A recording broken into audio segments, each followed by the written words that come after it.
함께 나누겠습니다. 로마서 15장 말씀입니다.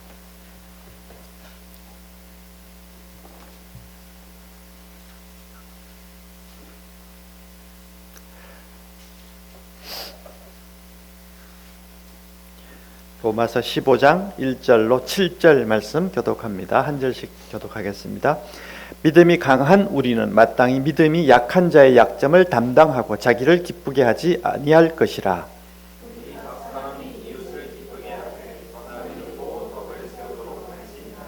그리스도께서도 자기를 기쁘게 하지 아니하셨나니 기록된 바 주를 비방하는 자들의 비방이 내게 미쳤나이다 함과 같으니라.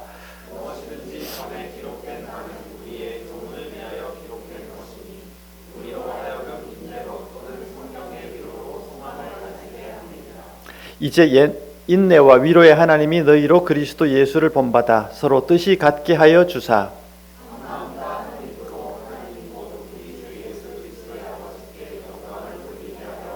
함께 그러므로 그리스도께서 우리를 받아 하나님께 영광을 돌리심과 같이 너희도 서로 받으라. 아멘. 오늘은 로마서 15장 말씀을 중심으로 해서 겸손은 아름답습니다. 오늘 이야기를 겸손이라고 하는 개념으로 같이 한번 좀 놓고 읽어보도록 그렇게 하겠습니다. 신앙, 우리가 이제 다 신앙 공동체죠. 이 신앙이라고 하는 것은 교리가 있고 그 다음에 윤리가 있습니다. 이제 교리는 우리가 성경 공부라든지 교리 공부라든지 이런 것들을 이제 우리 지금 1:1 뭐 제자 양육 이런 것들을 하는데 그런 것에서 교리의 또 근원은 사실은 성경이죠. 성경에서 여러 가지 신앙의 원리들을 추출해서 정리한 것들이 교리가 되는데 주로 교리는 하나님은 어떤 분인가가 이제 중심이에요. 하나님, 우리가 믿는 그 하나님은 어떤 분이시고 어떤 일을 하시는지 하나님에 대한 이야기가 이제 교리의 중심이 되겠는데, 윤리는 뭔가 하면 그 하나님을 본받아서 우리는 어떻게 행해야 되느냐, 이게 이제 우리 신앙의 윤리, 기독교의 윤리가 되겠죠. 근데 교리와 윤리가 이렇게 이제 합쳐져서 신앙 생활을 한다, 이렇게 하는 거예요. 우리 그래서 하나님에 대해서 날마다 알아가고 또 하나님을 본받는 인생을 살아가고 이런 것들이 신앙 생활이다, 이렇게 우리가 정의를 할 수가 있겠죠. 근데 기본적인 것은 우리 특히 프로테스탄트에서는, 가톨릭 교회에서는 공의회가 중요해요. 그 성직자들이 모여서 어떤 문제에 대해서 공의회에서 결정을 해서 결정이 내려지게 되면 그 사안이 법이 되고 그것이 교회를 움직이게 되는 기본적인 원리가 되는데, 프로테스탄트 교회는 성직자들의 회의보다도 성경이 중요해요. 성경의 권위가 최유죠. 그래서 성경에서 기본적으로 하나님의 뜻을 찾고 그 다음에 이 말씀에 따라서 우리가 순종하는 형식을 살아가거든요. 이게 오늘날 우리가 살고 있는 시대는 내가 중요해요. 그래서 내 감정이 중요하고 내 철학이 중요하고 내 정서가 중요하고 내 생각이 중요한 시대인데, 이제 그래서 오늘날은 우리가 인생 산다는 것이 21세기 사람들은 자아 실현 이런 말을 많이 쓰죠. 자기를 실현해 가면서 살려고 하는 것이 이제 기본적인 우리 현대인들 혹은 이제 세상 사람들의 삶의 원리라고 할 수가 있겠죠. 근데 우리는 자아 실현보다는 하나님의 뜻을 실현하려고 하고, 그러면 우리는 이제 이렇게 되는 거죠. 내 마음속에서 무엇을 원하는지 내 영혼의 소리를 듣는 것이 아니라 하나님의 말씀을 듣고 하나님의 소리를 듣고 또는 성령께서 주시는 말씀을 듣고, 이건 이제 내 영혼의 소리가 아니라 밖에서 들어오는 소리, 말씀이 돼요. 이런 것들이죠. 이걸 따르게 되는 것이 되는데, 그래서 신앙에서는 중요한 덕목이 겸손 있죠. 겸손이나 순종 이런 표현들이 중요한데, 이게 내 의지와 뜻대로가 아니라 하나님의 뜻에 따르겠다는 이제 순종, 또 그 따르려고 하는 사람들의 기본적인 자세를 겸손이라고 표현하죠. 그래서 우리가 신앙에서는, 신앙인들은 그 자신의 뜻을 내려놓고 하나님의 뜻에 순종하고 또 겸손한 태도로 인생을 사는 것, 이런 것들이 우리가 세상 사람들, 오늘 세상 사람들과는 좀 구분할 수 있는 그런 지점이 아닐까 하는 생각이 듭니다. 우리 이제 세상 살면서도 공부는 어렵거든요. 공부가 어려운 이유는 뭔가 하면 내 속에 있는 게 아니기 때문인 거예요. 외부에서 들어와야 되기 때문에 그래요. 그러니까 우리가 어릴 때부터 어머니 말씀을 듣고 아버지 말씀을 듣는 것도 외부의 소리를 내가 따라야 되기 때문에 싫은 거예요. 그래서 애들이 그 저항하는 것을 땡깡이라 그러죠. 아무 데서나 떼 부리고 이런 거 뭔가 하면 내 뜻대로 하고 싶은데 왜 이래라 저래라 하세요 하는 거에 대한 저항이 땡깡이죠. 이게 이 따른다고 하는 것, 외부의 목소리를 따른다고 하는 것은 사실은 힘든 일이에요. 자아 입장에서는 자기를 내려놓고 누르고 이렇게 해야 되는 거예요. 공부라는 것도 그런 거예요. 우리 공부 어렵죠. 어려운 일 뭔가 하면, 더구나 오늘날 올라갈수록 어려워지는 뭔가 하면, 인류가 역사상 쭉 만들어 걸어오면서 천재들이 만들어 놓은 이 이론들이 너무나 많아요. 근데 이걸 한꺼번에 배워야 되거든요. 짧은 시간에. 그러다 보면 머리가 터지죠. 그런데 이걸 이제 한꺼번에 넣으려고 그러면 집중해야 되고, 무엇보다도 엄청난 인내력이 필요해요. 이 공부는 여러분 머리도 좋아야 되지만 엉덩이 척 깔고 앉아가지고 몇 시간씩 계속 공부를 집중할 수 있는 그 집중력이 굉장히 중요하거든요. 위로 올라갈수록 더 그래요. 그래서 저기 논문 써보신 분 아시겠지만 논문은 엉덩이로 쓴다 이런 말이 있잖아요. 이게 머리로 쓰는 게 아니에요. 논문 써보면 여러분 한 번도 들어보지 못한 이론들을 자꾸 자기가 공부하면서 배워가면서 이걸 또 자기 걸 정리해 나가야 되거든요. 그러려면 여러분 이 자기 머리의 한계를 느끼고 그걸 또 뛰어넘어서 엉덩이 척 깔고 앉아가지고 계속 가는 사람이 논문을 쓰는 거예요. 오늘은 논문 안 쓰죠. 근데 이 공부가 어려운 것들도 내 바깥에 있는 정보를 내가 이해하고 흡수해서 내 걸로 만드는 과정이기 때문에 그렇게 외부의 이질적인 게 내게 들어오는 거죠. 그러니까 독서라는 것도 어려운 이유가 외부에 있는 다른 사람의 견해나 의견이나 지식을 내가 수용하는 과정이기 때문에 그래요.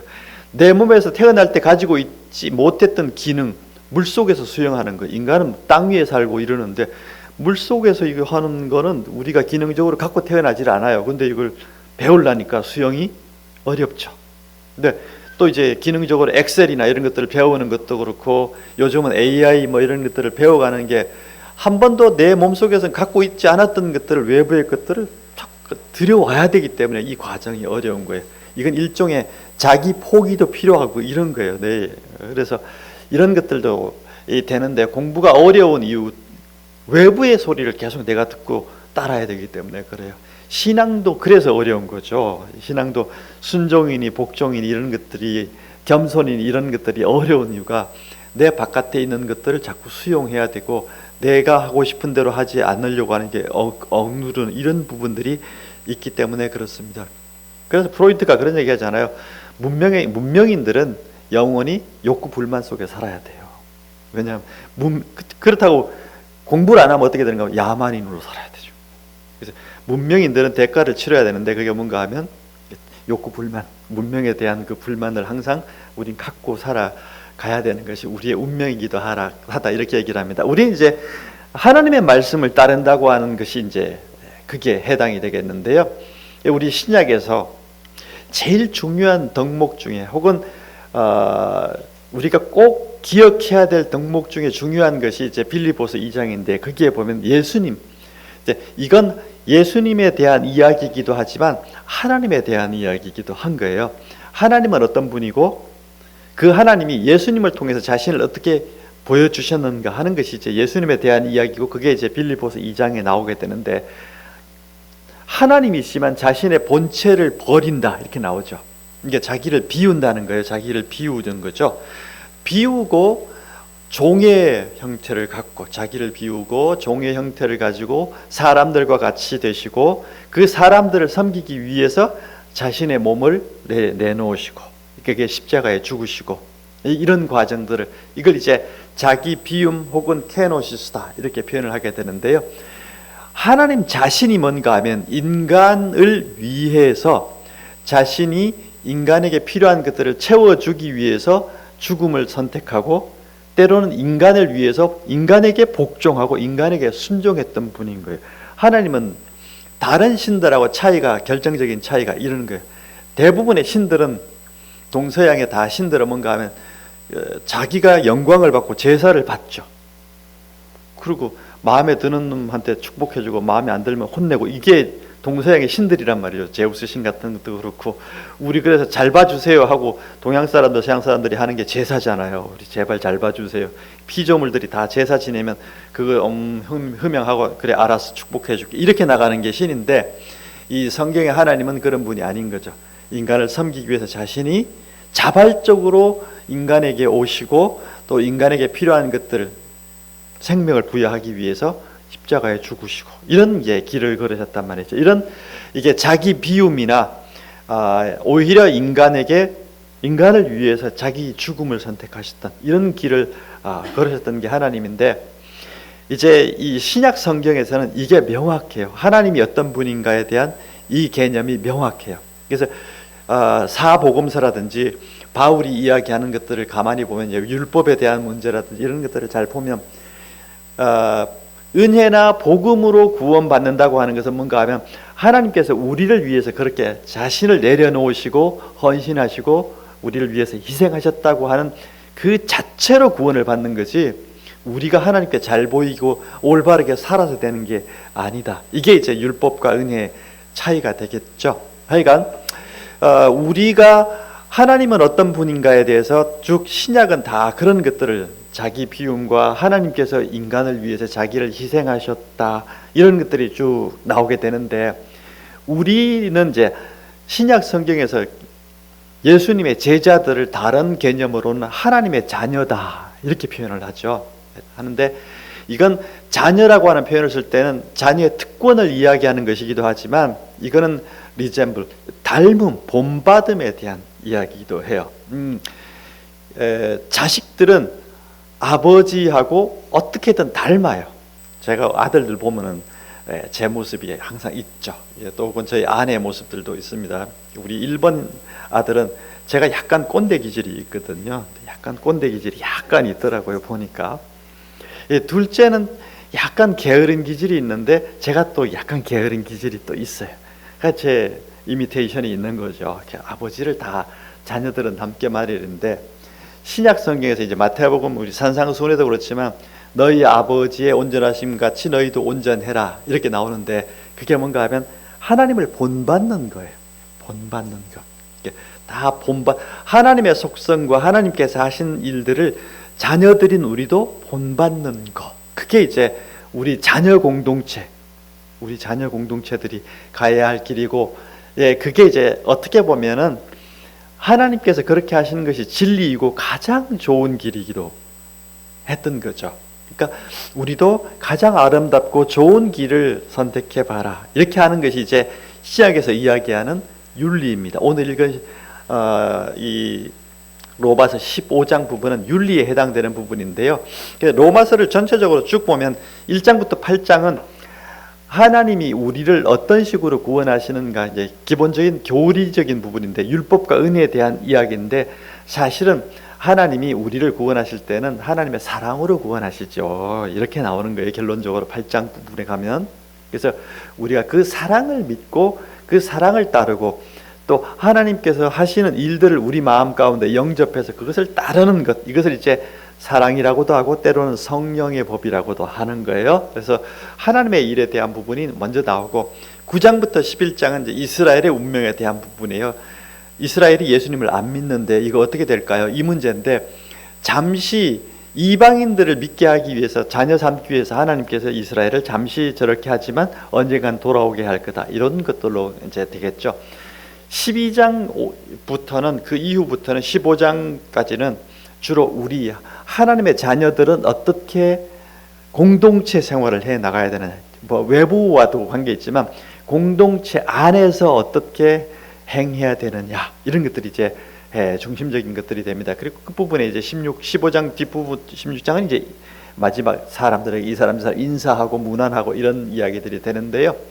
이 자녀들은 어떻게 해야 되느냐, 오늘 읽은 본문으로 다시 좀 돌아가 보면 1절에 믿음이 강한 우리는, 믿음이 어떤 사람? 약한 사람들의 약점을 돌보아 주어야 합니다. 새 번역입니다. 우리는 자기에게 좋을 대로만 해서는 안 됩니다. 이렇게 돼 있죠. 내가 원하는 대로 하는 것이 아니라 약자들의 필요를 오히려 채워주는 이런 형식으로 가야 된다 이거죠. 그래서 연약한 사람들, 그러니까 이게 왜 그런가 하면 하나님께서 강하신 분이시지만 약한 우리들을 위해서 우리를 섬겨주셨던 분이기 때문에 우리도 동일하게 그렇게 해야 된다. 이런 이제 말씀이 될 것 같습니다. 예수님도 이제 이게 뭐 다 복음서 내용이 다 전체적으로 그렇지만 특히나 이제 세족식 이 부분에 보면 내가 주와 선생이 되어서 너희들의 발을 씻겨줬다. 이게 이제 강한 자가 약한 자를 섬겨주는 거죠. 섬겨주는 모습을 거기에서 이제 보여주시는데 내가 이렇게 한 것은 너희들도 똑같이 행하게 하기 위해서 모범을 보였다. 나를 본받으라는 거잖아요. 그러니까 강한 자들이 약한 자들을 오히려 섬겨주고 돌보아주고 이끌어주는 것. 이것이 이제 교회가 가야 된다. 이 원리가 우리 그리스도인들, 하나님의 자녀들이 살아가야 될 삶의 기본적인 태도다. 이렇게 볼 수 있겠죠. 이 로마 교회에 대한 이야기를 조금 여러분에게 한두 번 소개한 적이 있는데, 로마 교회는 바울이 이제 1, 2, 3차 사도행전에서 지중해 동편 선교를 마치고 서편, 지금의 스페인으로 가서 선교를 하기 위해서 로마 교회를 방문하고, 안디옥 교회가 지중해 동편 선교를 위해서 바울을 후원했는데 이제 로마 교회 너희들이 좀 나를 후원해 줬으면 좋겠다는 이제 뜻을 전하기 위해서 로마 교회 방문을 앞두고 이 서신을 쓰게 되는데요.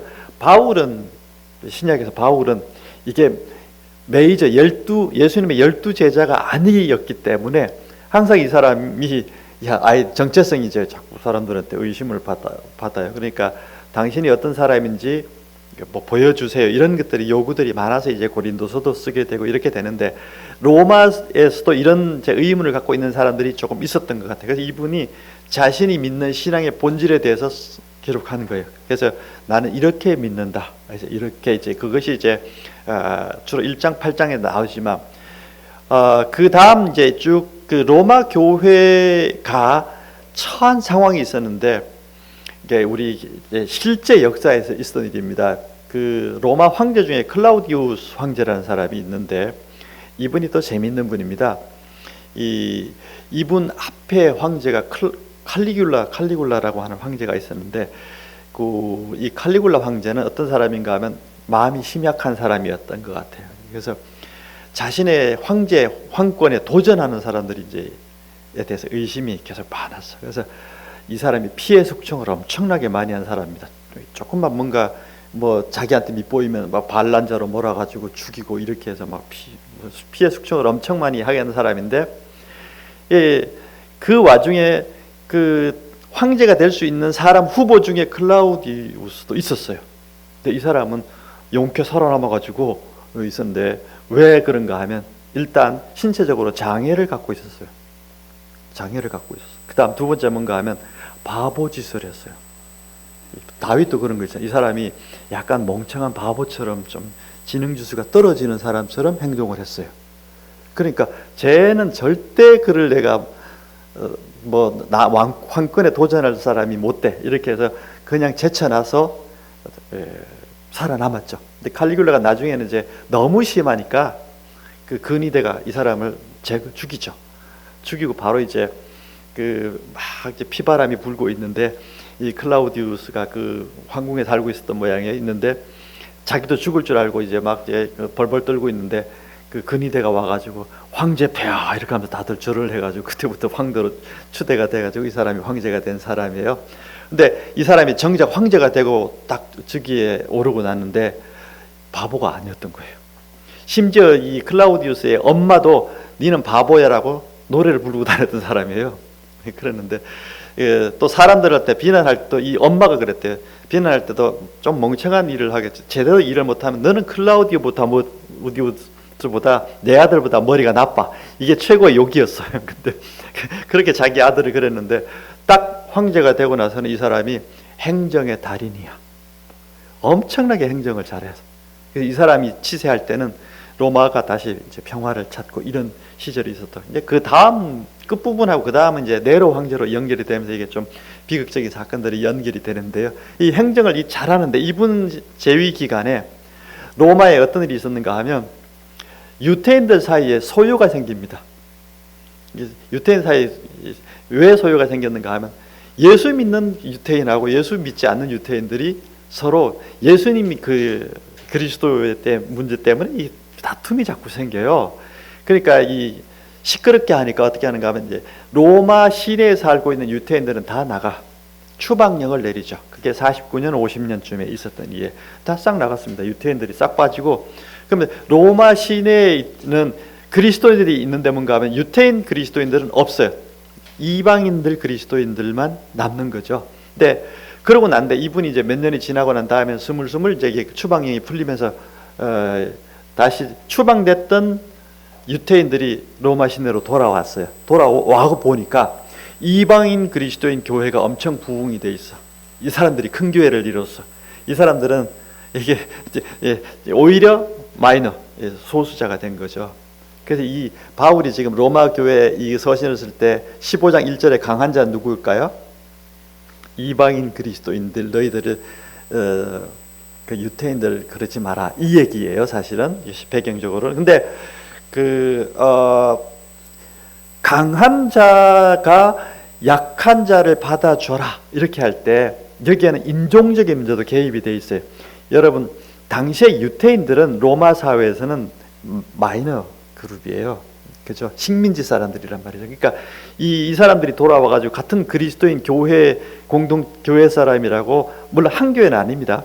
그리스도인이라고 같이 이렇게 하는데 해나가는데 이게 사실 인종적인 문제도 있고 이래서 이게 사실은 좀 어려웠던 부분이 실제로 있었던 것 같아요. 그래서 그러지 말고 그 사람들을 받아줘라. 바울은 지금 이런 이야기들을 하고 있는 거죠. 그래서 예수님을 따라서 강한 사람이 약한 사람을 돌보아주고 받아주고 이런 것들이 이제 중요하겠다. 이런 말씀이 될 것 같습니다. 오늘날 우리 한국 사회도 여러분 유튜버 중에 제일 우리나라 탑인 사람이 김어준 씨인데 그분의 뉴스 공장의 타이틀이 뭐예요? 뭐가 힘들다 그래요? 겸손은 힘들다 이렇게 나오죠. 이거 방송에 나가도 될지 모르겠다. 겸손은 힘들다. 근데 뭐 그분 이야기가 기여도 있고 또 타당한 부분도 상당히 있습니다.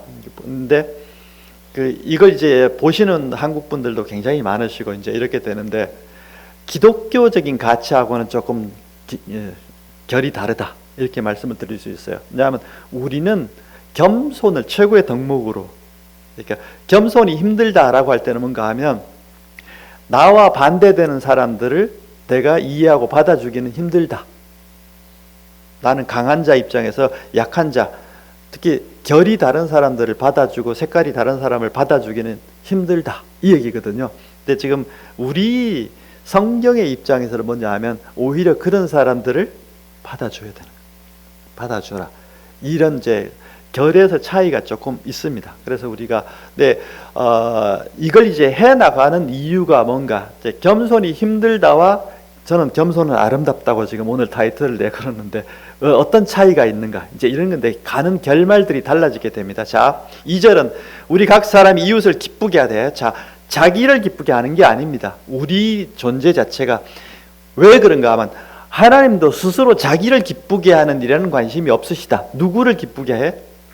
사람을 기쁘게 하시는 게, 사람을 복되게 하는 것이 하나님의 기본적인 태도, 마음이신 거죠.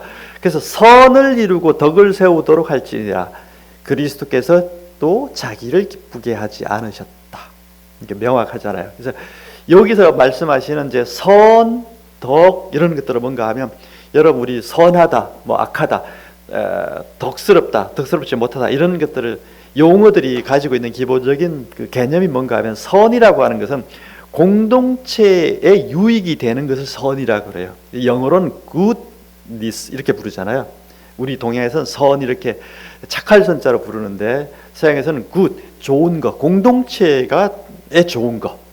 이 덕이라고 하는 것은 이제 그 공동체의 선을 세우기 위해서 한 사람 한 사람들의 행동 방식이란 말이죠. 그게 덕이 되는데 동양에서는 이 덕을 어떻게 또 푸는가 하면 이 큰 덕자 이렇게 할 때 이 덕이라고 하는 하늘의 뜻을 따르는 거예요. 그거는 이게 처음에 있나 긋고 점이 있잖아요. 그래서 이 점이 하늘이에요. 하늘의 뜻 이런 뜻입니다.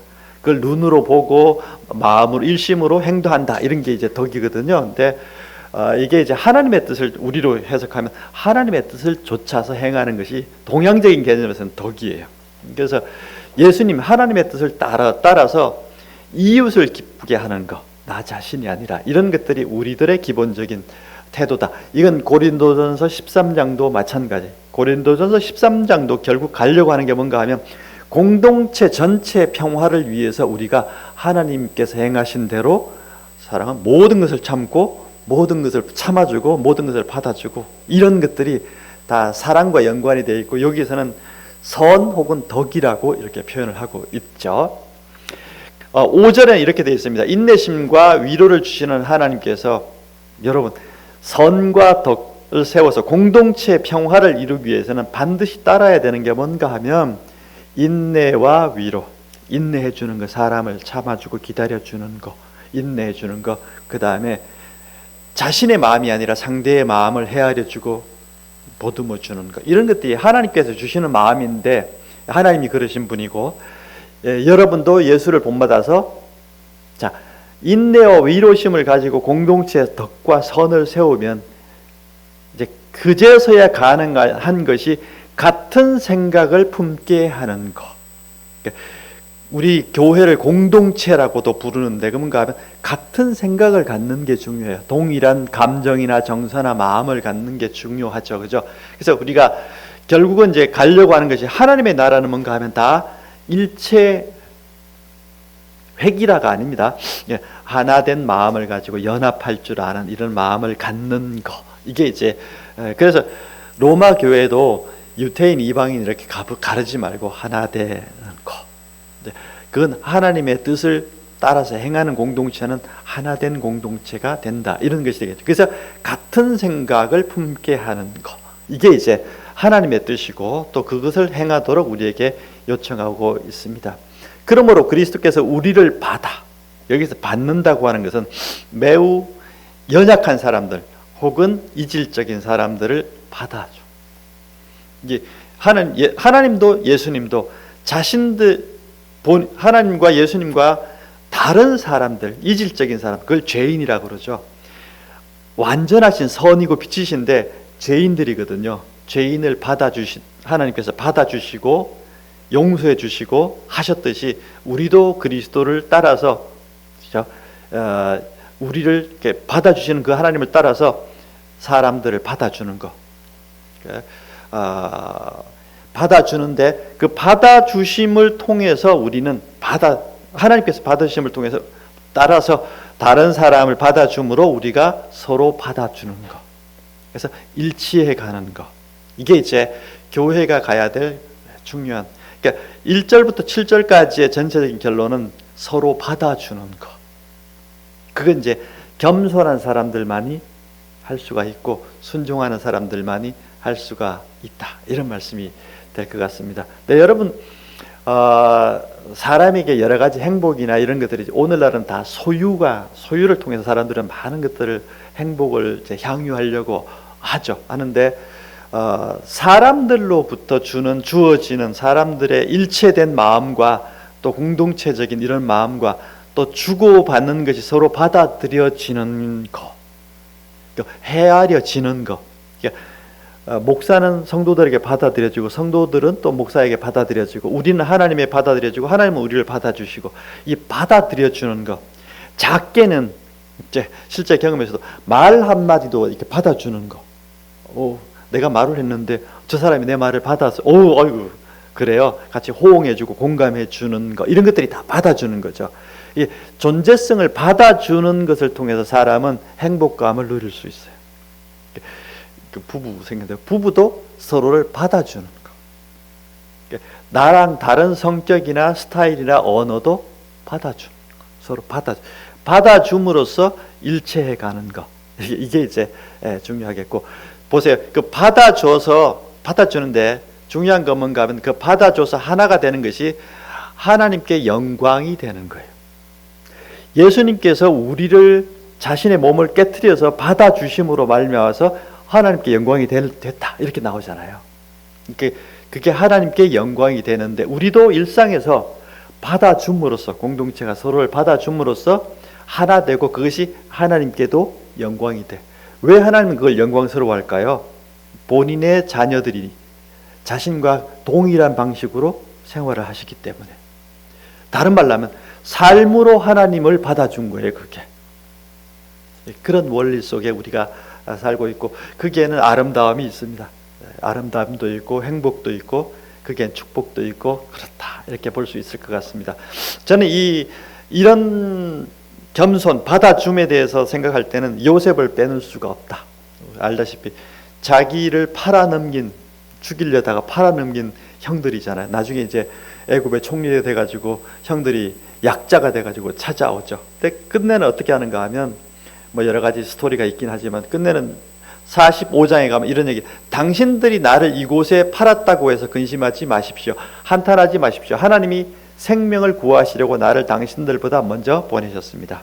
이건 우리 전체를 살리기 위해서, 우리 가족 전체를 살리기 위해서 나를 여기에 보냈기 때문에 당신들이 한 것들에 대해서 이건 당신들을 제가 받아주겠습니다. 이런 거죠.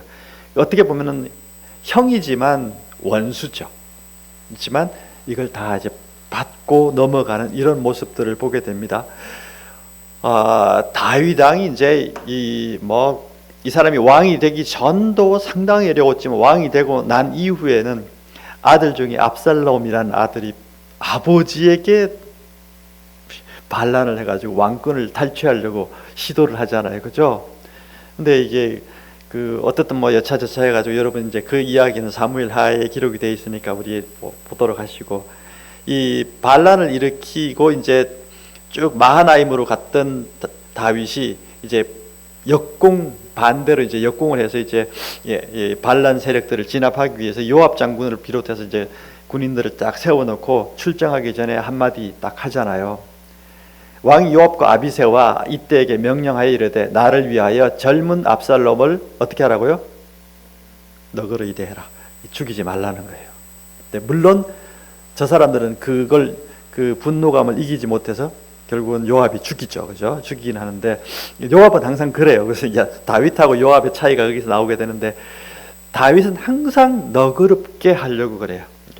자신에게 대항했던 사람들에 대해서는, 이스라엘 공동체 안에 있는 사람들에 대해서는 자기가 너그럽게 대하려고 하는 모습들을 계속해서 보여줍니다. 이게 받아주는 거죠, 사람을. 나에게 잘못한 정적조차도 받아주려고 하고, 이게 이제 압살롬 자기 자식이기 때문에도 그렇겠지만, 저는 잘 모르죠. 정치에는 부모 자식도 없다면서요. 근데 받아주고 오히려 이해해 주려고 하고, 이런 너그럽게 대하려고 하는 이런 모습들을 보이게 됩니다. 이게 이제 아름답다는 거예요. 구약에도 이런 전통들이 있는데, 신약에는, 이게 신약 성경은 하나님 자신이 우리를 너그럽게, 또 우리를 오히려 섬겨서 이렇게 가시는 이런 모습들을 보게 되는데, 우리 공동체도 서로를 그렇게 받아주는 것, 그게 이제 우리가 아름답게 인생을 살아가는 길이고, 아름다운 공동체가 또 아름다운 삶을 영위하게 하고, 우리 인생이 또 거기에서 복됨이 있을 줄로 믿습니다. 그래서 여러분, 사람은 항상 실수해요. 제가 살짝 경험을 했는데, 여러분 그런 일, 제가 실수한 게 제가 제일 1차적인 책임이 있지만, 그런 일들이 생기더라도 우리가 언제든지 약자들을 약자 편에서 이해하고 너그럽게 받아주고, 그게 이제 하나님을 본받는 길이 되고, 그것이 예수님을 본받는 길이 되고, 그것이 또 하나님께 기쁨이 되고 하나님께 영광이 되는 길이에요. 그 하나님께 영광이 되면 동시에 어떤 효과가 있는가 하면 나에게도 영광스러워요. 우리가 영광스럽다는 건 뭔가 하면, 하나님이 영광스러워 하신다는 모습을 우리가 알면 우리가 영광스러워져요. 영광이라는 건 그런 게 있습니다. 그래서 우리가 너희가 서로 받아서 영광을, 하나님께 영광이 됐듯이 우리도 그렇게 영광을 누릴 수 있으면 좋겠다 하는 말씀을 함께 나눕니다. 이제 우리 교회가 임직식을 하게 되는데 준비하고 있는데요. 저는 임직식 하면서 이런 생각합니다. 몇 분이 이제 세워지게 되는데, 저는 세워지시는 분들, 우리 전통적인 교회에서는 또 그런 것도 있습니다. 임직 받으시는 분들은 책임을 씌워요.